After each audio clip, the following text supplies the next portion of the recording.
बुढ़ापे का सहारा।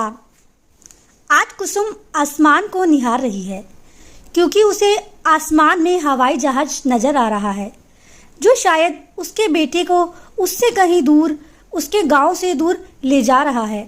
आंखों में आंसू बहे जा रहे हैं लेकिन वह अपने दिल की बात किसी को बता भी नहीं रही।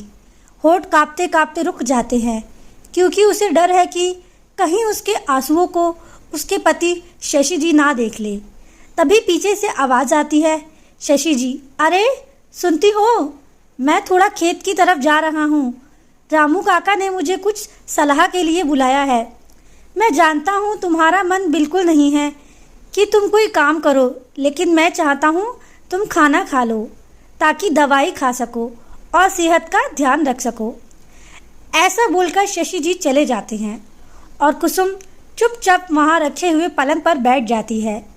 उसे याद आता है कि यह पलंग उसने अपने बेटे राजू के लिए खरीदा था जब वह स्कूल में था और उसे सोने में दिक्कत होती थी।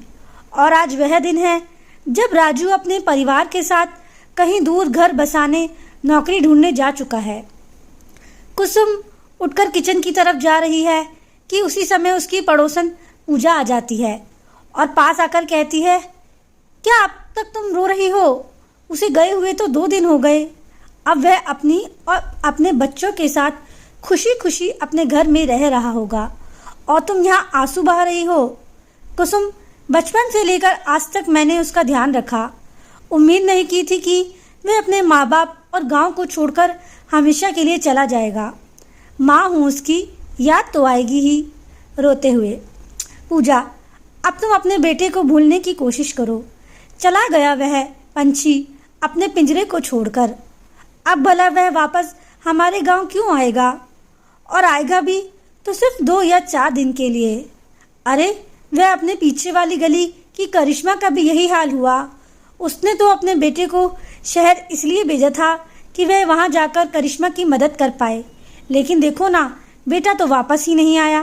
मुंह बनाते हुए कुसुम, नहीं नहीं, मेरा राजू ऐसा नहीं है। पहले तो वह मेरा बहुत ख्याल रखता था। यह बात अलग है कि तब वह बहुत छोटा भी था। पूजा, तुम जानो और तुम्हारा काम। मैं तो थोड़ी शक्कर लेने आई थी। मेरे घर मेहमान आ रहे हैं, ना दुकान खुली नहीं अभी। हो सके तो 1 कटोरी शक्कर दे दो। पूजा तो वहाँ से चली गई, लेकिन उसकी बातें कुसुम के दिल पर जहर सी लग गई थी।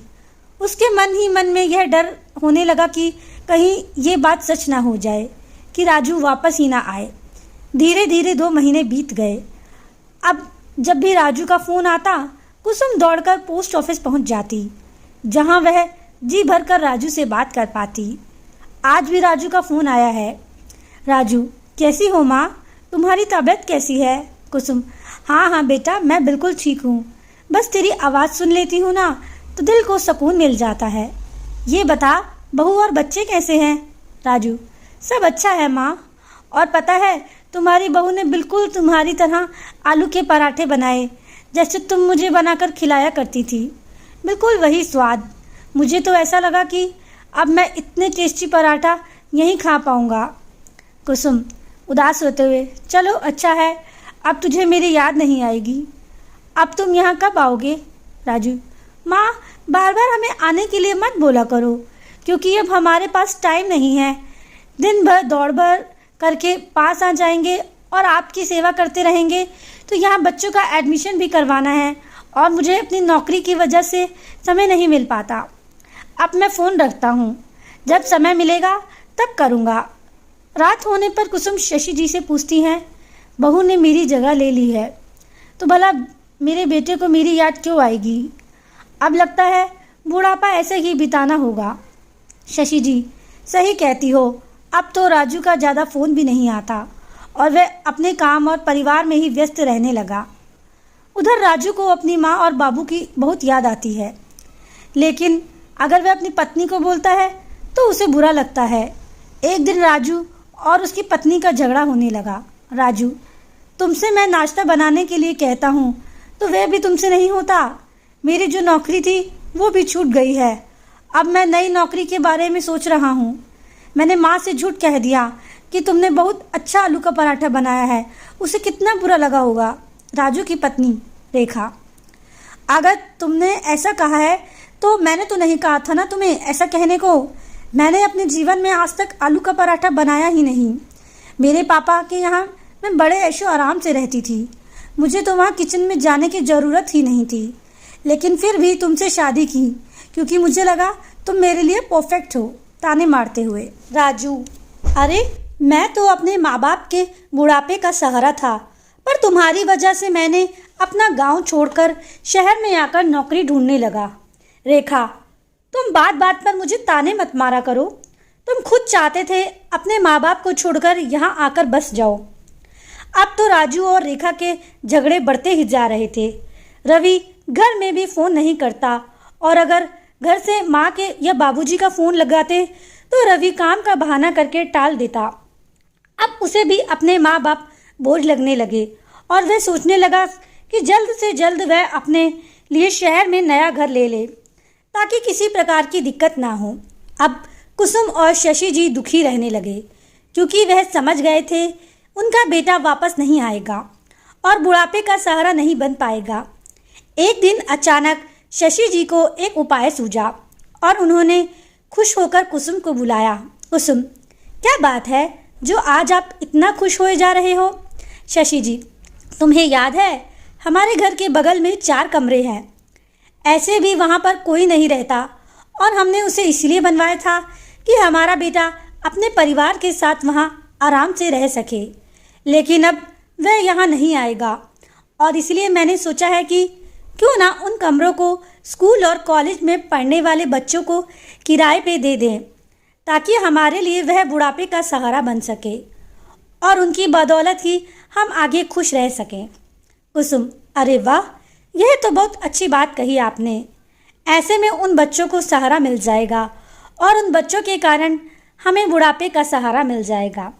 लेकिन कल को अगर राजू यहाँ आए तो हम उसे क्या जवाब देंगे? शशि जी, जो राजू ने स्वार्थ के लिए हमें बूढ़े माँ बाप को छोड़कर दूसरे शहर में जाकर बस गया और अब तो वह पूछता भी नहीं, ना ही फ़ोन करता है, यहाँ आना नहीं चाहता, हम उसके लिए कब तक राह देखते रहेंगे? उन मासूम बच्चे के कारण ही हम खुश रह सकेंगे और हमारा घर भी खुशहाल रहेगा। कुछ ही दिनों में उन 4 कमरों में कई सारे बच्चे आ गए जो किराए से रहने लगे और साथ ही साथ खाली समय में कुसुम और शशि जी के साथ आकर बातें करने लगे, जिससे कुसुम और शशि जी को बहुत अच्छा लगने लगा। दिन भर की थकान और दुख दर्द खत्म होने लगा। किसी तरह यह बात राजू को पता चली तो उसे बहुत बुरा लगा कि उसके माता पिता ने ऐसा किया, लेकिन वह समझ चुका था कि उसने भी अपने माँ बाप को छोड़कर अच्छा नहीं किया। तभी वहाँ पर किराए पर रहने वाला एक बच्चा आकर कहता है, ताऊ जी, क्या हमें किसी का दिल नहीं दुखाना चाहिए? शशि जी, नहीं बेटा, हमें किसी का दिल नहीं दुखाना चाहिए, क्योंकि जब भी हम किसी का दिल दुखाते हैं तो कहीं ना कहीं हम गलत कर रहे होते हैं जो हमें उस समय समझ नहीं आता। ऐसे में अच्छा होगा अगर हम सबको खुश रखें तो हम हमेशा खुश रह सकते हैं और हमेशा उम्मीद उन्हीं से रखो जो तुम्हारे उम्मीद पर खरे उतर सके। बच्चा तो वहाँ से चला गया। कुसुम और शशि जी समझ चुके थे कि उनकी खुशी उनके हाथ में ही है और अब उन्हें किसी की ज़रूरत नहीं बुढ़ापे के सहारे के लिए, क्योंकि उनका सहारा अब वे खुद ही हैं।